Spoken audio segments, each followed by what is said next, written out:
Welcome to this week's YouTube video. I feel like I need to talk semi-quiet because I don't want to interrupt people around here. Check out the fit.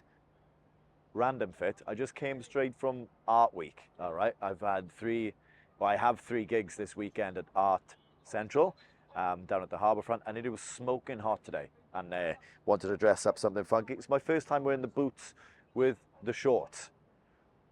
If anybody fancies leaving a comment on my very commentless YouTube channel, let me know what you think of this combo. This week's video is kind of ironic based off what I said in last week's video. And by the time this come out, last week's video is on Monday. But in that video, I was talking about how it was day one of my new career choice.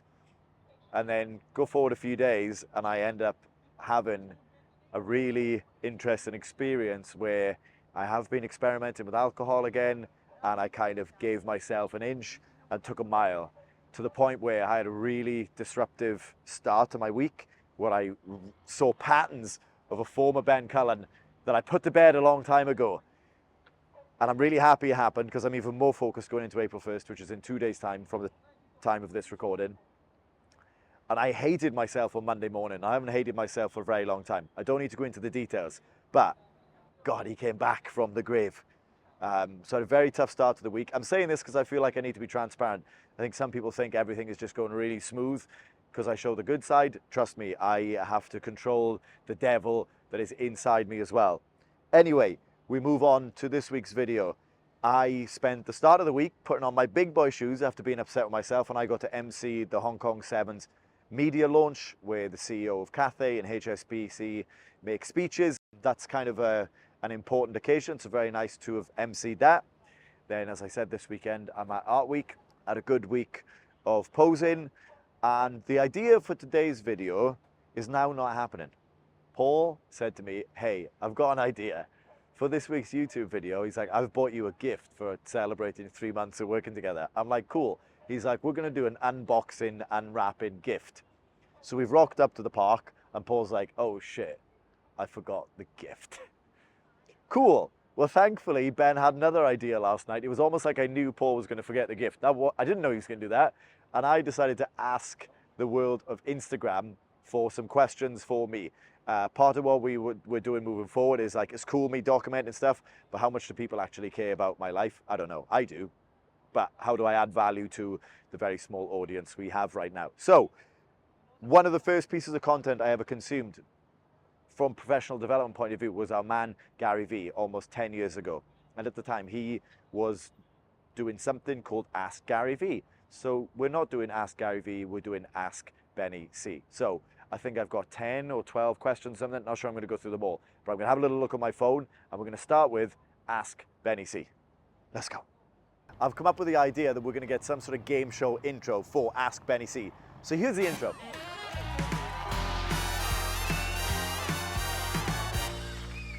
Okay, so on my Instagram, I wrote, Paul and I are working on something, ask me a question below. I say that, Paul and I weren't working on something, we were working on an unboxing of a gift, but then I decided to take it upon myself to work on something, but I've tagged him. Paul and I are working on something, ask me a question below. Music, business, DJing, Hyrox, bodybuilding, MCing, journaling, radio, TV, anything. They are things that I've done, I'm doing, I'm passionate about. So, we'll quickly get into the most asked question, which was, any chance of you competing in a Hyrox after MC in the mall? The answer is yes, I will be competing, and this is my commitment, to Hong Kong Hyrox in November. My bodybuilding show is in 7 weeks' time, and then I will commit to Hyrox training, and I will win the men's pro. Lol, that's not gonna happen. I just wanna compete and get it finished the first time around. So my friend and former employee Ollie asked, how do you dive into so many different fields and what made you choose to? Well, the answer is I didn't plan to dive into them all. I had lots of different side hustles when I was younger, always trying to make little different bits of money, but got to Hong Kong, realized there was a good kids market for sports, started rugby tots, then went to an event in Cardiff with my business partner George, and we saw an event called Bingo Lingo, and we were like, this would go really well in Hong Kong. So we came back and built Got Balls. That was a really big step at the time because I'd never worked in events. That's how that happened. Then during COVID, we went online and did these children's TV shows for Rugby Tots. And then luckily, one of the Rugby Tots mums, Alison, who's now a bestie, she saw me live on Facebook and asked did I want to do a radio show with her. We were doing Facebook Live 3 times a week, 30 minutes, 40 minutes for like, I don't know, probably a year, 18 months. And that turned into radio. Then I did a good job at radio. That turned into TV for our show, All Being Well. I was constantly posting about these things. That led to different MCing opportunities, posted more about them. Then Hyrox comes along and people in Hong Kong are like asking for an MC.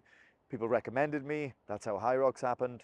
All these other things just come from me posting about them. So I didn't choose to dive into them. The moral of the story is post about what you're doing. People will be impressed that you A, posting about it, B, that you do it, and also if you turn up, do a good job. I've said this many times. Be polite, be professional, more things will come your way. All right, third question. Jack of all trades, what is your favorite on the list? That is not possible for me to just pick a favorite. I love working with kids so much, but that is not the next big stage of my career. That is, as I've discussed recently, that next step is music. So, did I answer it? I don't know if I did. I love them all, but I love working with kids, but I'm looking to love making music more. Next question is, easily the busiest bloke I know, how many hours sleep do you run on? Also another popular question I get. The answer is I used to not care. I literally didn't care. Like I would only get 6 on purpose. Like I would stay up on purpose to just get 6 hours to like, that was when I first started Rugby Tots. So I'd get up, I'd stay up until and work as close as I could until, right, that's 6 hours, now I can go to bed, which is obviously so dumb. There's so much research now. I really do try to get minimum 7, ideally 8. I got 8 last night, 7.5 before. Working with James in my bodybuilding is influential in that as well. But I will say the weekends are tough when you're DJing. Tonight, I'm not going to finish DJing until 2. I don't like shoot out of the club either. I want to support the other DJs. I'll try leave like 2:30, and then tomorrow I've got more stuff to do. I don't want to stay in bed until 11 a.m. if I have 8 hours sleep. So weekdays, 7 at least. Weekend can be, I say weekend, it's mainly Saturdays. Weekend can be a little bit worse. Next question from @SusanCullen9, aka my mum. What motivates you, Ben? Mother, what motivates me is my future. I believe in my future. I believe in a big future, and I would love to take you around the world on tour with me. That's what motivates me, ma'am. I am filming this video with Paul, that I'm going to a gig, and then I'm going to bed. But I hope you have a fun time at the ballet, and you enjoy your early dinner. Next one is from our man, Pads. Let's put in some Pads footage right now if we can, Paul. Pads has said, of all the journeys you've gone on with your body, when have you felt your best and happiest, and why? Man, this is a long question to answer as well. When I was a young teenager, 11, 12, 13, 14, I was so skinny, and I was so self-conscious of it, especially as I started to go into rugby, and I absolutely hated the way I look. So I went on a mission to put on weight, and one of the teachers in my school was actually a fitness model. He was on the cover of Men's Health before. Incredible shape. Don't know if he was natural or not, but it doesn't matter right now. Anyway, he told me the easiest thing for me to do, given my age and budget and whatnot, was to eat a loaf of bread a day. So from 14, like for 18 months, maybe 2 years, and my friends from school can vouch for this, I ate a loaf of bread a day. And I'm not talking only ate a loaf of bread a day. I'm talking I had breakfast, lunch, dinner, snacks, and a loaf of bread a day. I would get off the school bus, and I would go up to what we called the village, and I would get a blue pack of braces, and I would walk back to school with it, and I'd hold it in my hand, and I'd put 2 pieces of bread together, squash them together, and then roll it up like a little banana. And I would eat that, and that was the easiest way for me to eat this loaf of bread a day. So I'd eat half on the way to school, back to school, I'd eat half at break time, and then I'd have dinner. Sorry, as in lunch in school. And that was the start of my bodybuilding, weight gaining journey. And it did work. I put on weight over time, and then by the time I got to like 18 in university, I actually was like 95 kilos or something, which is like 13 heavier than I am right now. So I did put on a lot of size, and then I've had so many different journeys with my physique. And to answer the question right away, the answer would be right now, actually. I feel best right now. The training that James has me doing makes me feel good. Whilst I'm like lifting heavy, we're not lifting fast. Everything is like slow and controlled. I'm injury free right now. Before this journey with James, I was doing CrossFit. CrossFit, I just felt beat up, and that's nothing to do with the guys who run in the gym, because Coastal do a bloody good job. CrossFit wasn't good for me. And before that, I was playing rugby, and I think I was actually trying to train too much in the gym, and it wasn't good for my rugby performance. I've had so many different physiques, it's wild. I'll try and get a pile of photos for Paul to put in. So the answer is, right now, feel most healthy. I don't know if it's the most muscle I've had, but it's the most visible muscle I've had, and feel comfortable with my shirt off, if you like. And it's been many, many years in my life where I didn't. I'm so pleased you're answering my question. It's probably the only question that I had from you, because we spend so much time talking to one another and spending every available moment we This is high risk, high reward. Play my voice note to my microphone for Paul to film. possibly can together, that I feel I know pretty much everything else. So I'm really looking Ma'am, you don't know everything else. You know a lot, but you definitely don't know everything. forward to hearing that answer. Also, say a big hi to Paul from me. He's a really nice guy. And I look forward to catching up with him when I get back to Hong Kong later this year. But probably not at Got Balls, because I don't think there's one scheduled, which is a bit of a shame. We'll call it there. I love you, ma'am. I'll listen to the rest later. There's another halfway to go. Yeah, I love her.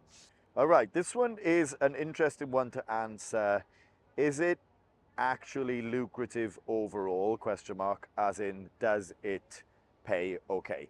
Yeah, none of these things pay badly, but also I don't do a lot of them for the money. I'm spending an awful lot of money right now. I'm spending more money right now than I've ever spent before on myself.